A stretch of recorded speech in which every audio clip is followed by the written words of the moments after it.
नमस्कार, मी संकेत आवटे। सध्याचा hot topic आहे तो म्हणजे आरबीएल बँक। इन्व्हेस्ट करायचं की नाही? आता स्टॉक खूप जास्त खाली आलाय, या लेवलला आपण इन्व्हेस्ट करू शकतो का?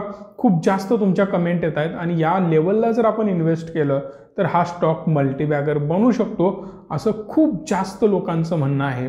पण काही लोकांचं हे म्हणणं आहे की हा आता येस बँकेच्या दिशेने जातोय, मे बी हा 10-20 रुपयापर्यंत सुद्धा पडू शकतो। एवढी दुर्दैवी आणि वाईट अवस्था या स्टॉकची पण होऊ शकते। खरंच एवढा फायनान्शियली वीक हा स्टॉक आहे का?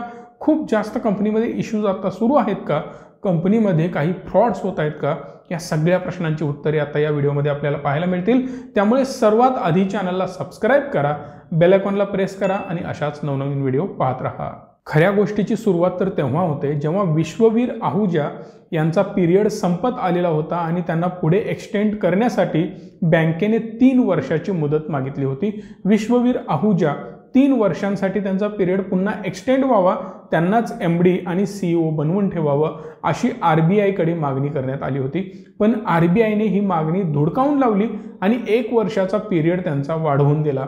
पण याच्या पुढे जाऊन हे 1 वर्ष पूर्ण न करता विश्ववीर आहूजा यांनी आपल्या एमडी पदावरून रिझाइन केलं आणि 6 महिने अजून कालावधी बाकी असताना सुद्धा त्यांनी हे पद सोडून घरी राहणं पसंत केलं। यावर बँक निर्णय घेते आणि एमडी आणि सीईओ पदाचा पदभार राजीव आहूजा यांच्याकडे देण्यात येतो। पण आरबीआयने म्हणजेच रिझर्व्ह बँक ऑफ इंडियाने योगेश दयाल यांना ॲडिशनल डायरेक्टर म्हणून आरबीएल मध्ये नेमणूक केली। त्यावेळी मात्र अजून शंकेची पाल चुकचुकू लागली। काहीतरी गडबड आहे स्टॉकमध्ये, म्हणजेच त्या कंपनीमध्ये। आता काहीतरी त्यामध्ये फ्रॉड झालेलं असू शकतं, कंपनीमध्ये गडबड झालेली असू शकते। जशी येस बँकेमध्ये होती त्याचप्रमाणे यामध्ये सुद्धा गडबड झालेली असू शकते, अशी सगळ्यांच्या मनामध्ये शंका निर्माण होऊ लागली। सो बरेच इन्व्हेस्टर यामधून बाहेर पडण्याचा डिसिजन घेऊ लागले। मोठ्या प्रमाणात स्टॉकमधून लोक एक्झिट होऊ लागली, पण बऱ्याच लोकांना अजून यामध्ये पोटेन्शियल दिसतं म्हणून त्यांनी एंट्री घ्यायला सुरुवात केली। पण ऑलरेडी सेलर हे बायरपेक्षा खूप जास्त होते। सो स्टॉकमध्ये खूप मोठ्या प्रमाणात करेक्शन पाहायला मिळालं। ते किती होतं, केवढं होतं, सगळं आपण पुढे बघणार आहोत। त्याआधी कंपनीचे फंडामेंटल्स बघू आणि पुढे डिस्कस करू। RBL bank limited market cap आहे 8,737 कोटी रुपयांचा, करंट मार्केट प्राइस 146 रुपये। आणि जर तुम्ही इकडेच्या फिगर बघितल्या, सेल्स ग्रोथ असेल तर ती मायनसमध्ये पाहायला मिळते, ईपीएस सुद्धा मायनसमध्ये पाहायला मिळतो। त्यामुळे इकडे तुम्हाला पी रेशो पण पाहायला मिळणार नाही। मागील 1 वर्षामध्ये यांनी हाय गाठला होता 274 रुपयाचा आणि लो 130 रुपयाचा। जवळपास हा 52 वीक लोच्या आसपास स्टॉक येऊन पोहोचलेला आहे। सो दॅट खूप मोठी रिस्क याच्यामध्ये आहे। ती का, कशी, पुढे मी तुम्हाला एक्सप्लेन करेन। जर तुम्ही याचे प्रोज आणि कॉन्स पाहिले तर खूप साऱ्या गोष्टी तुमच्या क्लिअर होतील। Stock trading at 0.69 times it's book value, एक प्रोज याच्यामध्ये आपल्याला पाहायला मिळतो। पण कॉन्स खूप जास्त आपल्याला इकडे पाहायला मिळतील। Company has low interest coverage ratio, company has low return on equity of 6.77% of last 3 years. Liabilities इकडे बघू शकता खूप प्रचंड प्रमाणात इकडे पाहायला मिळतात। Company might be capitalising the interest cost, earning include and other income of rupees, dividend payout has been low at 9.46% of profit over last 3 years। Dividend पण कमी आहे आणि अदर इन्कम खूप जास्त याच्यामध्ये दाखवण्यात आलेला आहे। हे बॅलन्स शीटवर मी तुम्हाला पुढे एक्सप्लेन करणारच आहे। कंपनीचा रेव्हेन्यू बघू शकता 2010ला 144 कोटी रुपये होता आणि आत्ता तो 8,000 कोटीला पोहोचलाय। कंपनीची ग्रोथ होतीये, रेव्हेन्यू वाढतोय, पण तो कसा वाढतोय आणि काय गोष्टी होतात ते मी पुढे तुम्हाला एक्सप्लेन करेन। यामध्ये जर तुम्ही नेट प्रॉफिट कॅल्क्युलेट केलं तर 19 कोटीपासून 500 कोटीपर्यंत नेट प्रॉफिट पोहोचलं, पण यावेळी मात्र तो मायनसमध्ये पाहायला मिळतोय 2021-22 मध्ये। पण अदर इन्कम सुद्धा कंपनीचे वाढलेले आहेत। इथे बघू शकता 1967 126 पासून डायरेक्ट 500 कोटीच्या घरात, इथून 1000 कोटी, 1500 कोटी याच्यामध्ये सुद्धा ग्रोथ पाहायला मिळते। ही चांगली गोष्ट ॲक्च्युली नाही, कारण अदर इन्कम्स तुमचे वाढत जात आहेत। याच्यामध्ये अजून काही गोष्टी आपण बघणार आहोत, ते म्हणजे कर्ज किती आहे। कंपनीचं कर्ज खूप मॅटर करतं यार। 15,089 कोटी रुपयाचं कर्ज होतं, बॉरोइंग्स होते, ते पुढे वाढत गेले आणि ते पण प्रचंड प्रमाणात वाढत गेले। हे बघू शकता तुम्ही 42,000, 53,000 74,000 कोटी आणि सध्या 84,000 कोटी रुपयाचं कंपनीचं कर्ज आहे. ॲज कम्पेअर टू प्रॉफिट हे कर्ज खूप जास्त आहे, प्रचंड प्रमाणामध्ये आहे. आणि सगळ्यात महत्त्वाची एक गोष्ट लक्षात घ्या, कंपनीमध्ये काहीतरी गडबड सुरू आहे.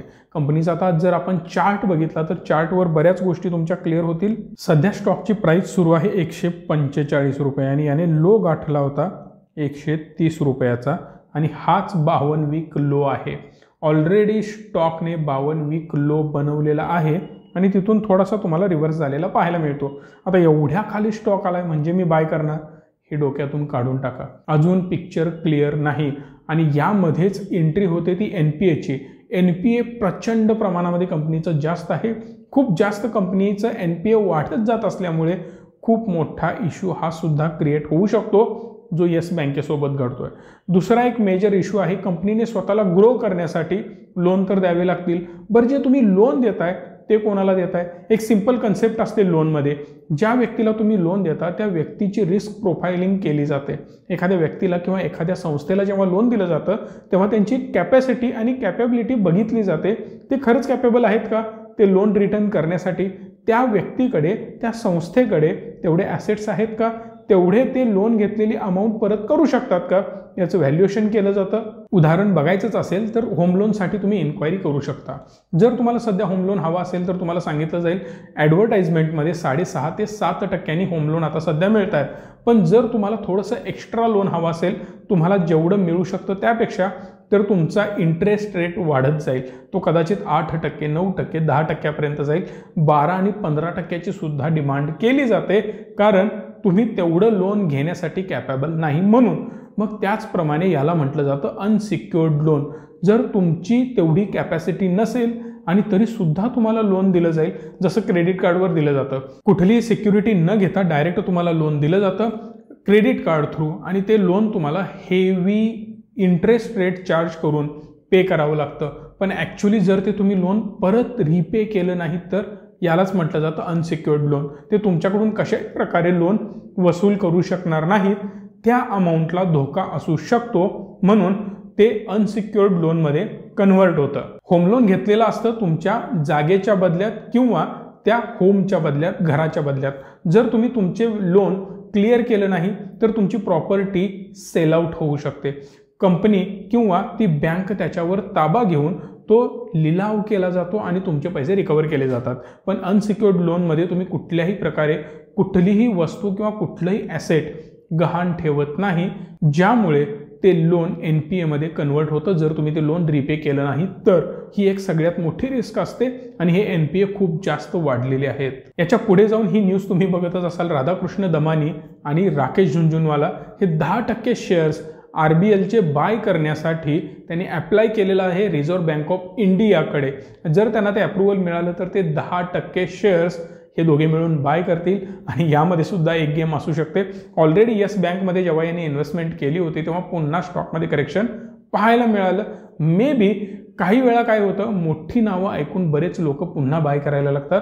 मोठी अमाऊंट यामध्ये इन्व्हेस्ट झाल्यामुळे एक मोठी कॅन्डल बनते, ग्रीन कॅन्डल बनते, स्टॉक वर जाताना आपल्याला पाहायला मिळतो म्हणून खूप सारे लोक त्याच्यामध्ये एंट्री करतात. अजून जास्त जेव्हा स्टॉक वर जातो तेव्हा ते मोठे इन्व्हेस्टर त्यामधून बाहेर पडतात.